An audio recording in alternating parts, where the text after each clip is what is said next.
우리는 새해가 되면 많은 결심을 하고 또 하나님 앞에 많은 기도를 드리게 되죠. 근데 우리가 기도할 때 또 그리고 결심을 할 때에 그 결심이 어떠한 열매를 맺고 또 그 기도가 어떠한 응답이 될지는 아무도 모릅니다. 1517년 종교개혁이 일어날 당시에 루터의 마음도 아마 그런 마음이었을 것입니다. 그때 당시에 지금으로부터 500년 전 그때 당시에 세계의 기온은 지금보다 1도 정도 낮았다고 합니다. 독일에서 그것도 1도 정도 낮은 그 추운 겨울을 보내면서 루터는 새해를 아마 좀 뭐라 그럴까 그 어느 때보다도 차가운 마음으로 하나님 앞에 나아갔을 것입니다.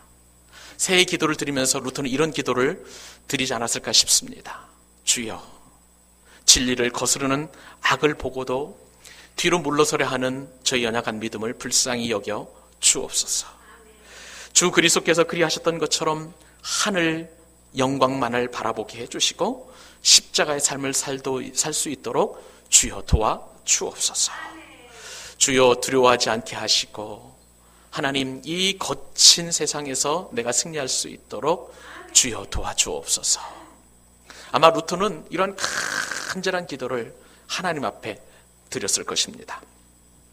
하나님은 부패한 가톨릭 교회를 개혁시키기 위해서 루터에게 개혁의 마음을 불어넣어 주시고 그리고 그에게 개혁할 수 있도록 하나님께서 은혜를 주셨습니다.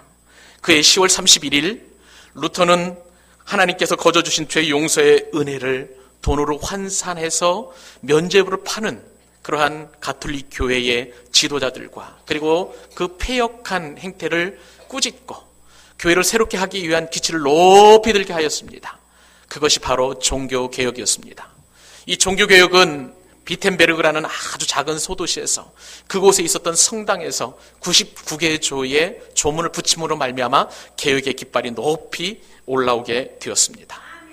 그리하여서 이 루터의 종교개혁의 깃발은 독일을 변화시키게 되었고 유럽을 변화시키게 되었고 나중에는 전 세계를 변화시키는 놀라운 기폭제가 되었던 것입니다. 여러분, 가톨릭 교회는요 루터와 그를 추종하는 사람들을 일컬어서 아주 나쁜 이름을 붙여주었습니다. 그들을 일컬어서 종교개혁자라는 그런 이름 대신에 저항자, 영어로 말하면 프로테스탄트입니다. 저항자라는 이름을 붙여주었습니다. 그런데 이것이 나중에 좋은 의미로 변화되어서 개신교라는 그런 이름으로 불려지게 되었는데요. 그렇기 때문에 이 개신교는 하나님의 은혜의 십자가 복음을 왜곡해서 성경을 대한 모든 진리를 왜곡시켜 놓은 그런 기득권 세력에 저항하는 이름으로 상징이 되게 되었습니다. 저와 여러분은 개신교의 후예이죠. 종교개혁의 후예인 것입니다.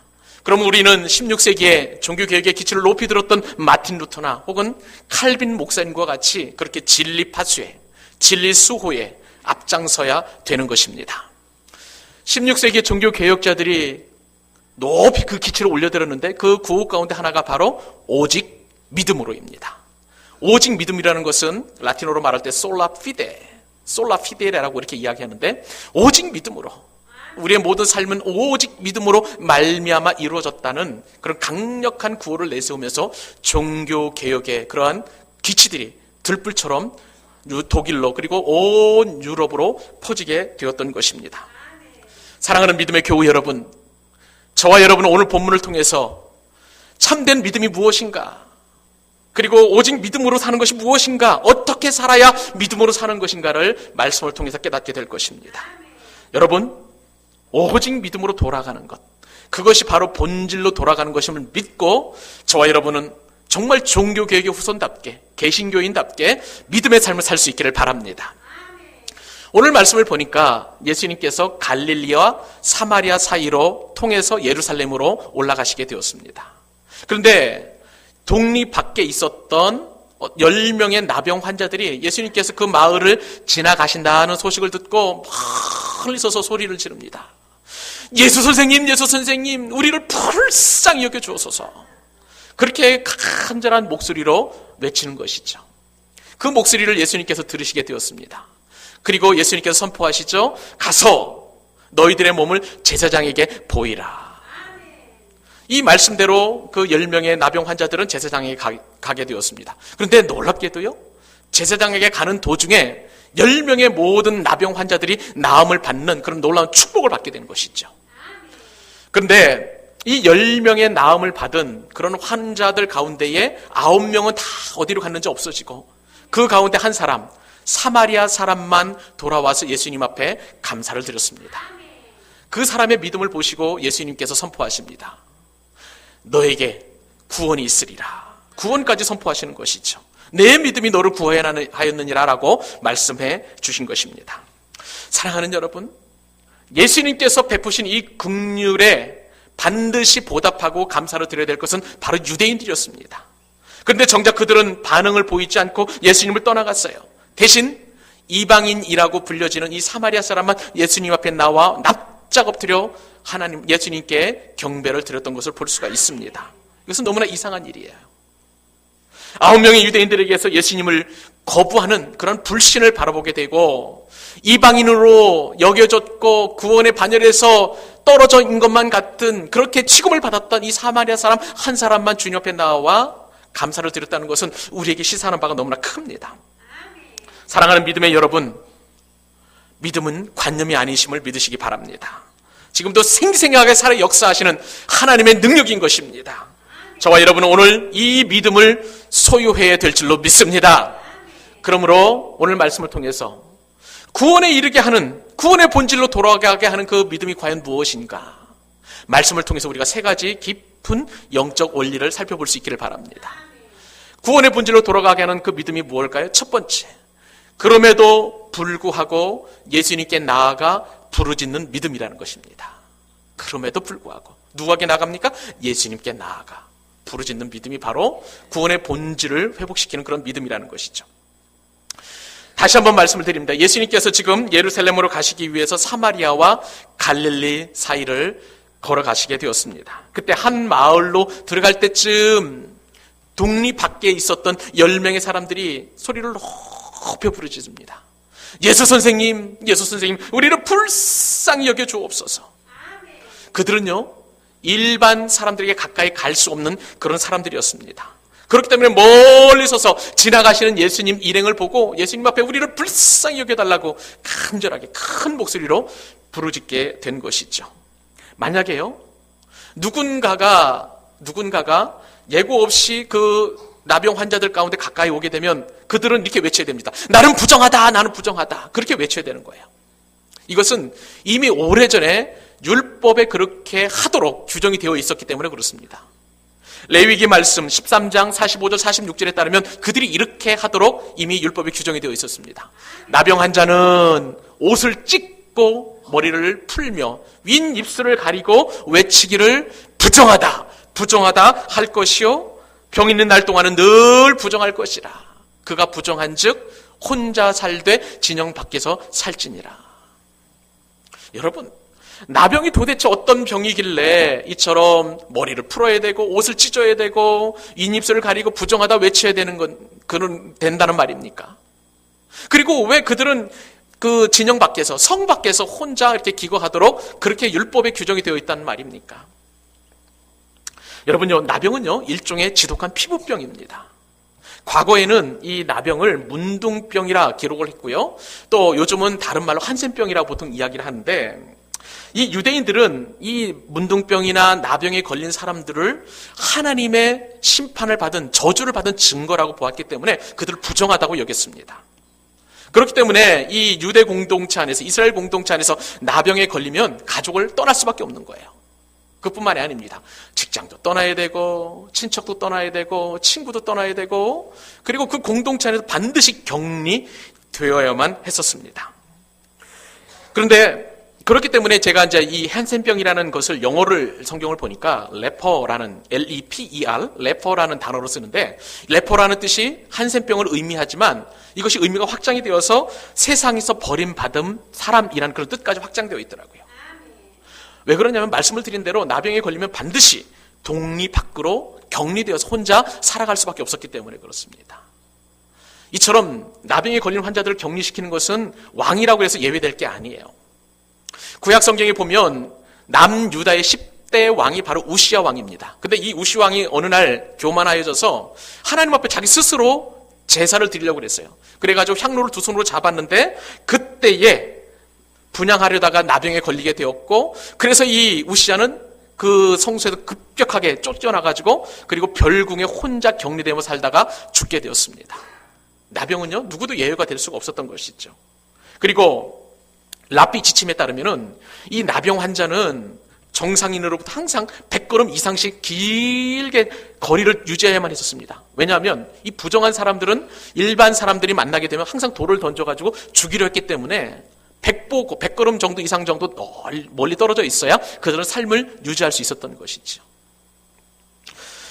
노르웨이 의학자 한센 씨라는 분이 있습니다. 이 한센 씨가 1897년 그 나병 환자의 균을 발견하게 되었어요. 그리고 그 이후에 이제 치료약이 만들어지게 되었는데, 그 다음부터는 이 나병에 걸려도 거의 사람들은 죽지 않습니다.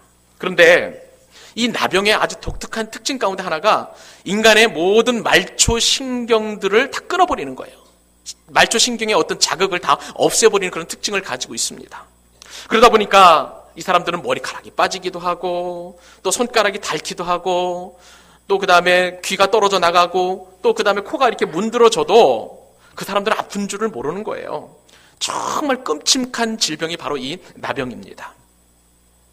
제가 어느 목사님으로부터 들은 이야기입니다. 어느 목사님이 나병 환자를 이렇게 섬기다가 어느 날 추운 겨울 저녁에 나병 환자들과 이렇게 이야기할 수 있는 그런 시간이 있었답니다. 근데 그 나병 환자들이 목사님을 대접하기 위해서 밤을 굽는데요, 이 화로에는 막 불이 막 확 타오르는 거예요. 벌겋게 달아있는 그 화로에서 불이 막 타오릅니다. 근데 이 나병 환자가 밤을 굽는데, 밤을 놓더니 밑에 가보니까 이제 타지 않겠습니까? 그래서 손을 집어넣어가지고 밤을 뒤집는 거예요. 그런데 놀라운 것은 그렇게 활활 타오르는 그 화로에 손을 넣어도 이 증상을 모르는 거예요. 그냥 이렇게 뒤집어요. 목사님이 깜짝 놀랐죠. 그래가지고 급히 이렇게 손을 꺼내가지고 응급처치를 취한 다음에 그 목사님이 이렇게 고백을 했다는 것입니다.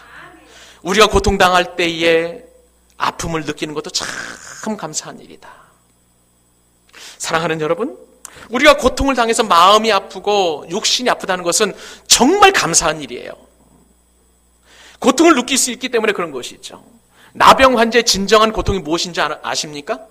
이처럼 아픔을 당해도, 고통을 당해도 그 고통을 느끼지 못한다는 것이 나병 환자의 가장 큰 고통이에요. 이런 배경에서 나병 환자가 울타리를 벗어나서 일반인들에게 다가간다는 것은 굉장히 어려운 일이었습니다. 어찌 보면은요, 멀리서 계신 그 예수님 앞에 이 나병 환자들이 예수 선생님이 우리를 불쌍히 여기소서라고 외쳤다는 것은 죽음을 각오한 그런 믿음의 모험이었던 것입니다. 그럼에도 불구하고 그들은 마을 한구석에 초라하게 앉아가지고 그냥 죽음을 기다리는 그런 것이 아니라 그들은 죽을 힘을 다해 주님 앞에 외쳤어요.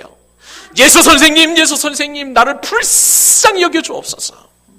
불쌍히 여겨주옵소서.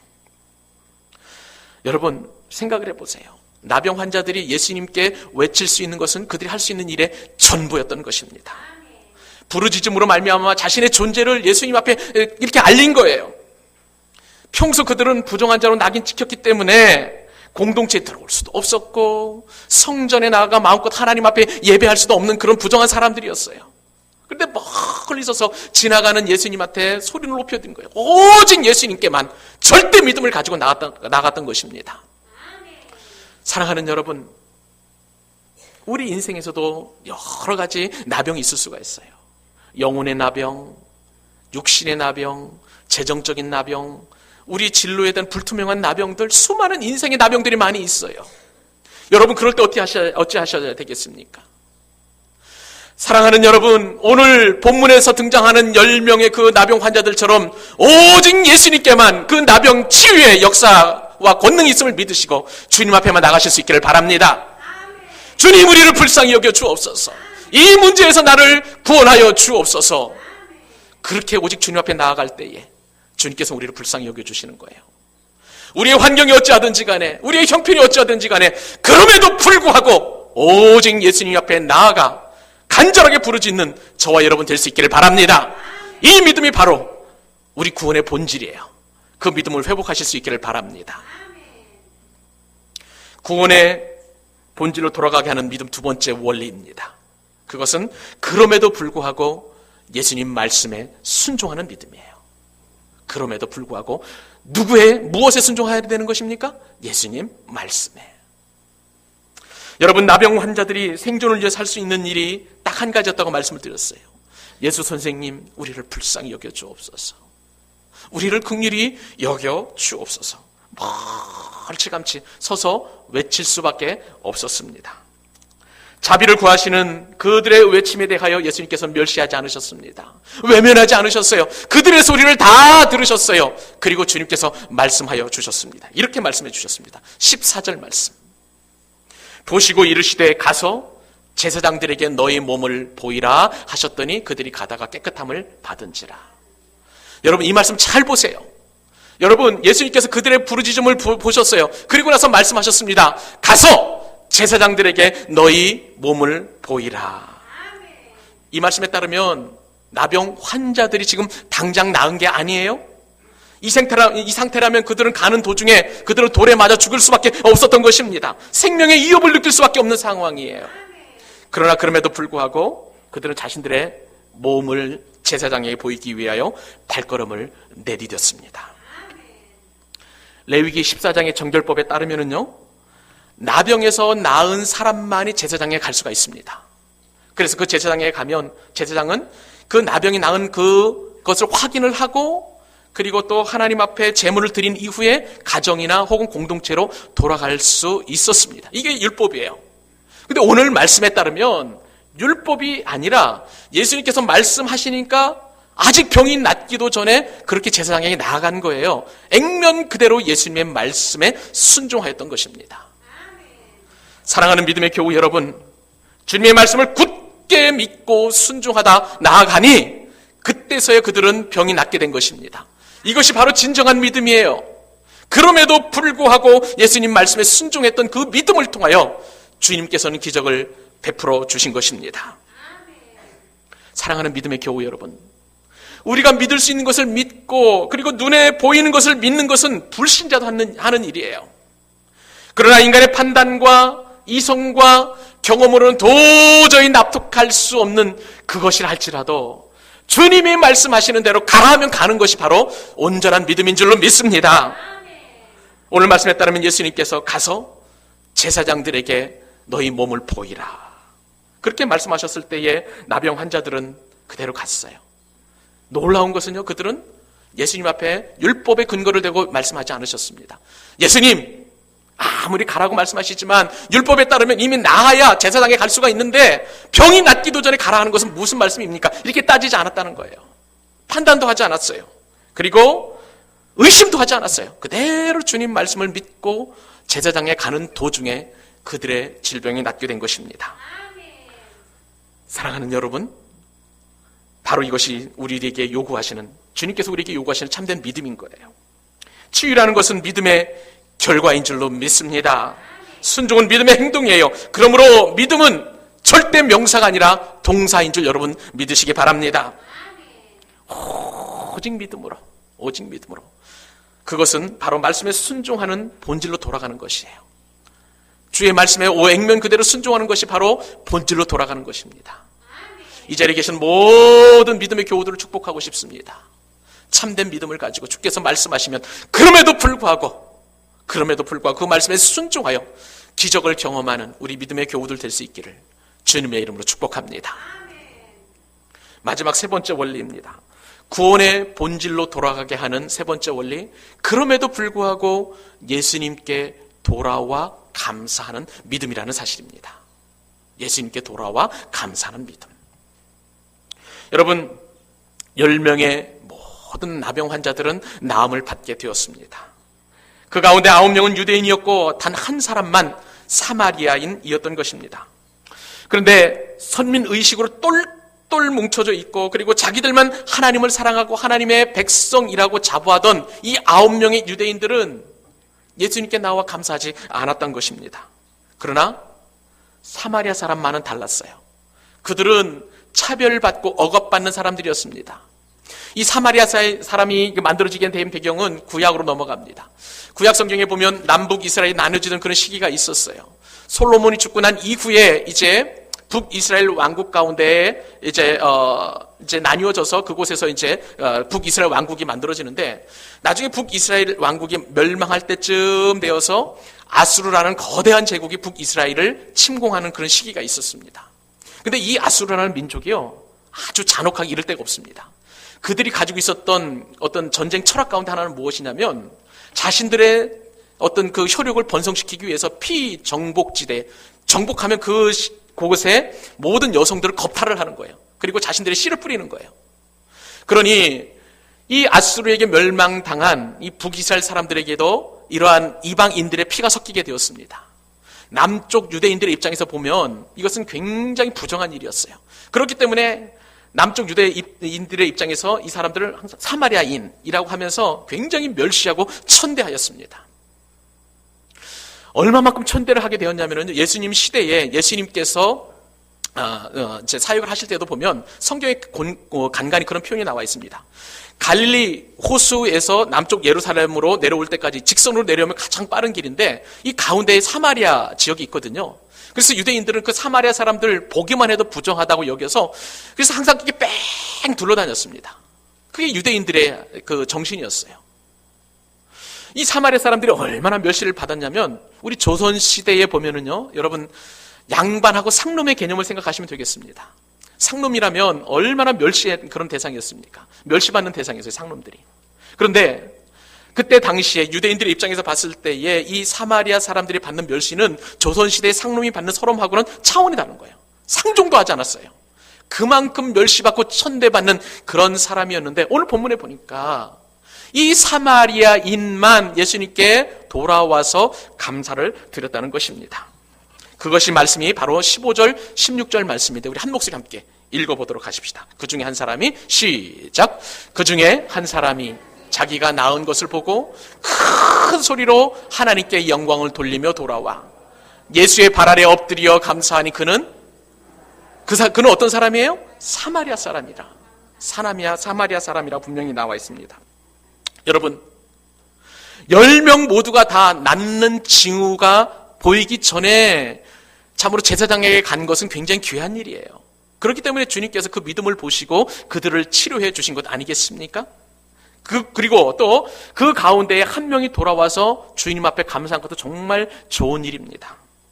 정말 주님의 긍휼하심으로 말미암아서 그들이 질병에서 벗어난 것을 볼 때에 주님 앞에 감사하는 것은 너무나 당연한 반응이겠지요. 그러므로 그 한 사람이 감사한 것은 놀랄 일이 아닌데, 근데 더 놀라운 것은, 제가 말씀을 묵상하면서 놀란 것은요, 9명의 사람들이 하나님 앞에, 예수님 앞에 나와 감사하지 않았다는 사실입니다. 그리고 그 마땅히 드려야 될 감사를 드리지 않은 사람들이 유대인이었다는 사실이 더 놀랍기만 해요. 이 본문을 통해서 우리는 굉장히 불편한 심정을 갖게 됩니다. 왜냐하면 오늘 본문은 고침받은 10명 가운데 돌아오지 않는 9명이 바로 저와 여러분일 수 있다는 것을 고발하고 있기 때문에 그렇습니다. 왜 그렇습니까, 여러분? 우리는 예수님을 믿지만 그 믿음이 병 낫기만을 요구하는 그 믿음의 수준에서 머물러 있다는 거예요. 사마리아 사람 같이 예수님 앞에 돌아와 진정으로 주님 앞에 감사하는 믿음이 우리에게 없기 때문에 이 9명의 유대인들을 책망하시는 그 모습을 통해서 우리를 돌아보게 하시는 것이죠. 여러분, 우리는 지금 감사 부재의 시대에 살고 있습니다. 우리가 얼마나 감사하지 않는지 사도 바울은 디모데후서 말씀을 통하여 말세에 일어난 그때를 이야기하면서 우리가 고통당하는 증상들을 이야기합니다. 디모데후서 3장 1절과 2절 말씀에 따르면 사도 바울은 이렇게 이야기합니다. 너는 이것을 알라? 말세에 고통하는 때가 이르리니 사람들이 그 다음에 자기를 사랑하고 또 무엇을 사랑합니까? 돈을 사랑하고 교만하고 비방하며 부모를 거역하고 그 다음에 뭡니까? 감사하지 아니하고. 여러분, 우리가 말세에 고통당하는 그 이유가 무엇이에요? 우리가 이 땅을 살아가면서 고통당하는 이유가 무엇입니까? 이 말씀에 따르면 사람들이 자기를 사랑하고 돈만 사랑하고 그리고 교만하고 비방하고 부모를 거역하면서 그 다음에 우리가 감사하지 않기 때문에 고통의 때, 말세의 때를 살아가고 있다고 성경 우리에게 분명하게 이렇게 이야기하고 있는 것입니다. 사랑하는 여러분, 우리는 감사를 회복해야 돼요. 어떻게 우리가 감사를 회복할 수 있을까요? 저는 말씀을 깊이 묵상하다가 우리 성도님들에게 정말 감사할 수 있는 그런 적용을 할 수 있도록 제가 어떤 계기를 만들어 드려야 되겠다 싶어서 기도했는데 하나님께 귀한 은혜를 주셨어요. 제가 어느 권사님의 그 간증을 들으면서 우리 성도님들에게 감사할 수 있는 그런 방법을, 비책을 좀 말씀을 드리려고 하는데요. 그 권사님은 미모가 굉장히 뛰어나신 그런 권사님이셨습니다. 그런데 참 희한하게도 그 권사님은 이 미모 때문에 감사를 못하는 거예요. 어느 날 보니까 주름이 생겼습니다. 그 주름 때문에 권사님은 마음에 불평이 생기는 거예요. 감사가 안 나오는 거예요. 또 어느 날 보니까 거울을 보니까 거울에 피부 사이에 있는 그 모공이죠? 모공이 크게 보이는 거예요. 그것 때문에 너무 불편한 거예요. 불평을 막 쏟아냈습니다. 여러분, 이 권사님이 어느 날은 뾰루지가 생겼는데요. 뾰루지가 생기다 보니까 불평 차원을 넘어서서 인생이 살기 싫더랍니다. 그렇게까지 불평과 불만을 일삼던 권사님이 어느 날 감사 노트를 기록하게 되었는데요. 그 권사님의 삶이 완전하게 변화가 된 거예요. 감사 노트를 기록하게 되면서. 그 권사님 간증을 들으면서 어떤 은혜까지 제가 경험하게 되었냐면, 그 권사님 하시는 말씀이 이 얼굴 하나만 가지고도 감사 노트를 기록하다 보니까 감사 제목이 무려 500가지나 되더랍니다. 500가지나. 권사님의 그 간증을 제가 이제 몇 가지 생각을 해보면서 정리해 보았는데, 권사님께서 어느 날 백내장 수술하고 그 다음에 녹내장 수술을 하게 되었어요. 그러니까 안대를 쓰게 되었답니다. 한눈으로 보는 게 얼마나 불편해요. 그러니까 권사님께서 어느 날 갑자기 감사 노트에다가 하나님, 두 눈으로 볼 수 있는 게 참 감사합니다. 그렇게 감사 노트를 기록했다는 거예요. 또 그 권사님이 어느 날은요, 이 코가, 지금 우리는 이렇게 코가 바닥으로 향해져 있잖아요. 이것도 감사하더라는 것입니다. 수영을 하다 보니까 이 코 사이로 물이 들어가게 되었는데, 그 물이 들어가니까 막 눈물이 핑 돌고 코끝이 쌩해지는 거예요. 여러분 그 느낌 아시죠? 그래서 권사님께서 생각을 하시기에 이 코가 지금 밑으로 향해 있으니까 그건 참 감사하다. 만약에 이게 뒤집어져 있었으면, 하늘로부터 내려오는 빗물이 콧물 안에 들어오면 그 얼마나 괴롭겠습니까? 코가 밑으로 향한 것만 해도 감사하다는 거예요. 그런 감사도 하나님 앞에 드렸다는 것입니다. 어디 그뿐입니까? 어느 날은 갑자기 이제 이가 너무나 아파가지고 치과에 가서 이제 어금니를 빼게 되었는데, 어금니를 빼다 보니까 음식을 씹을 수가 없는 거예요. 무려 한 달 동안 제대로 음식 맛도 못 느끼고 씹지를 못하니까, 그 권사님이 감사의 제목이 이빨 주신 것도 감사하다, 씹을 수 있는 것도 감사하다.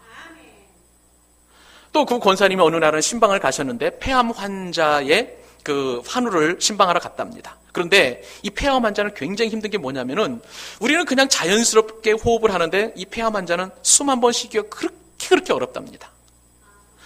옆에 아내 부축을 받고 그 다음에 어머니 부축을 받아가 숨 한 번 쉬는데 숨을 들이마시는 때에 이렇게 붙잡아 주어야 한 번 쉬는 거예요. 그리고 또 옆에서 잘 잡아주어야 숨을 내쉬는 거예요. 들숨과 날숨을 자유롭게 하는 것도 참 감사하다. 그래서 감사의 노트를 기록하셨다는 것이죠. 권사님의 그 감사 기도 제목 가운데 제가 잊혀지지 않는 감사의 기도 제목이 있습니다. 귀가 2개가 있는 게 얼마나 감사한지. 어느 날 보니까 목사님에 대해서 험담을 하더래요, 교회 성도들이. 그래가지고 옛날 같았으면 같이 이렇게 부합해가지고 이렇게 험담했었을 텐데, 근데 한 귀로 듣고 그날은 또 한 귀로 나가더라는 것이죠. 이것만 해도 참 감사하다. 감사하다. 그렇게 말씀하시는 간증을 듣게 되었습니다.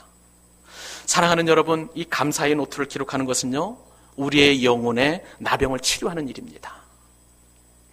믿음의 교우 여러분, 우리 감사를 회복하실 수 있기를 바랍니다. 반드시 믿음으로 감사의 제물을 하나님 앞에 올려드릴 때 우리는 본질을 회복하는 것이에요. 여러분, 오늘 말씀에 따르면 주님은 감사가 메마를 때에, 우리가 감사를 드리시지 않을 때에 얼마나 혹독하게 책망하시는지 모릅니다. 오늘 본문에 따르면 10명의 나병 환자 중 한 사람만이 돌아와서 주님께 감사를 드렸어요. 그런데 그 사람에게 뭐라고 말씀하시는지 아세요? 나머지 9은 어디 있느냐 이렇게 물으시는 거예요. 감사하지 아니하는 그러한 사람들에 대한 책망과 섭섭함을 주님께서 분명하게 말씀하시는 거예요. 그 말씀이 바로 17절 18절 말씀에 기록이 되어 있습니다. 예수께서 대답하여 이르시되 10사람이 다 깨끗함을 받지 아니하였느냐? 그 9은 어디 있느냐? 그 9은 어디 있느냐? 여러분, 감사는 믿음의 정점이라는 사실을 믿으시기 바랍니다. 최고의 믿음은 감사로 표현되어야 해야 되는 거예요. 여러분, 왜 우리는 믿음을 가졌다면 반드시 감사를 해야 되는 그 이유가 있을까요? 왜냐하면요, 여기는 두 가지 이유가 있는데, 이 감사야말로 하나님을 영화롭게 하는 것이기 때문에 그렇습니다. 15절 말씀 보세요. 거기에 따르면 그 중에 하나가 자기의 낳은 것을 보고 큰 소리로 그 다음에 하나님께 영광을 돌리며. 여러분, 자기 낳은 것을 보고 큰 소리로 주님 앞에 돌아와 감사한 것은 하나님께 영광을 올려드린다는 거예요. 우리 삶의 목적이 무엇입니까? 웨스트민스터 소위를 문단 일문일답에 따르면 사람의 제일 되는 목적이 무엇입니까를 묻습니다. 그 대답은 사람의 제일 되는 목적은 하나님을 영화롭게 하고 그분을 영원토록 즐거워하는 것이라고 그랬어요. 하나님을 영화롭게 한다는 게 뭐예요? 하나님께 영광을 올려드리는 것입니다. 그러면 하나님께 영광을 어떻게 하면 우리가 올려드릴 수 있을까요? 오늘 말씀에 따르면 감사입니다. 사랑하는 여러분, 예수님께서 우리에게 권고하시고 권면하십니다. 18절 말씀에 따르면 이 이방인 외에는 하나님께 영광을 돌리러 온 자가 없느냐? 감사야말로 하나님께 영광을 올려드리는 것이라고 분명하게 말씀해주고 계시는 것입니다.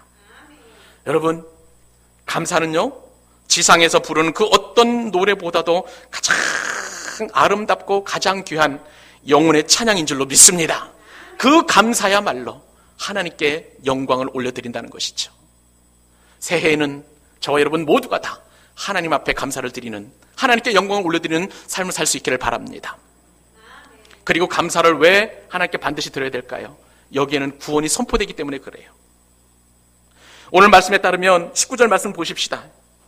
그에게 이르시되 일어나 가라, 내 믿음이 너를 구원하였느니라. 여러분, 예수님께서는 지금 그 감사의 믿음을 통하여 구원을 선포하셨습니다. 그러므로 우리는 육신뿐만 아니라 더 중요한 영혼도 고치시는 전능하신 예수님만이 우리의 유일한 감사의 대상이 되어야 될 줄로 믿습니다. 왜요? 우리에게 구원을 선포하여 주시기 때문에 그런 거예요. 그렇기 때문에 감사는 해도 되고 안 해도 되는 선택사항이 아니에요. 반드시 해야만 하는 믿음의 대상인 것입니다. 사랑하는 여러분, 오늘 말씀을 통하여 감사는 구원의 선포임을 여러분 직시할 수 있기를 바랍니다. 이 말씀은 이미 구약에 오래전에 예언되어 있었던 그런 말씀이에요. 구약성경 시편 50편 23절에 보면 이렇게 되어 있습니다. 감사로 제사를 드리는 자가 나를 영화롭게 하나니 그의 행위를 옳게 하는 자에게 내가 하나님의 구원을 보이리라. 감사로 하나님을 영화롭게 하고 영광을 올려드리는 자에게 하나님의 구원을 선포하시겠다고 분명히 약속해 놓으신 거예요. 말씀을 맺기를 원합니다. 사랑하는 믿음의 교우 여러분, 우리는 지금 감사의 믿음의 부재 시대에 살아가고 있습니다. 우리에게 들려오는 소식들은 다 원망이에요. 불평뿐입니다. 그리고 부정적인 소식뿐입니다. 남의 잘못을 이야기하고 있고, 내게 문제가 있는 것이 아니라 다른 사람에게 문제가 있다고 이야기하고, 이웃에게 있고, 그 문제가 사회에 있고, 국가에 있고, 직장에 있고, 항상 우리는 남의 탓을 돌리려 하는데 너무나 익숙해져 있어요. 너무나 감사를 하지 못하고 있는 삶을 살아가고 있습니다. 그러니 우리의 삶이 얼마나 고통스러운지 몰라요. 말세의 징조이기 때문에 그렇습니다. 사랑하는 여러분, 이 세상 사람들은 그렇게 불평불만하고 살아갈지라도 저와 여러분만큼은 절대 감사, 평생 감사, 무조건 감사하는 삶을 살 수 있기를 바랍니다. 감사는 하나님의 명령이고 그리스도인의 권리이고 의무인 것입니다. 그리고 그 감사는 우리의 믿음을 지탱해 나가는 그런 아주 중요한 허리의 요추와도 같은 그런 상황입니다. 여러분, 감사 없는 믿음은요, 영적인 나병에 걸린 것과 똑같습니다. 예수님께서는 오늘 말씀에 따르면 그 나병 환자를 고쳐주신 것처럼 감사를 회복시켜주기 위하여, 영적인 나병에서 우리를 고쳐주시기 위하여 이 땅에 오신 줄로 믿습니다. 그 믿음을 가지고 절대 감사하고 평생 감사하고 무조건 감사하는, 그래야 하나님께 영광을 온전히 올려드리는 우리 용현동교회 성도들 될 수 있기를 주님의 이름으로 축복합니다. 축복합니다.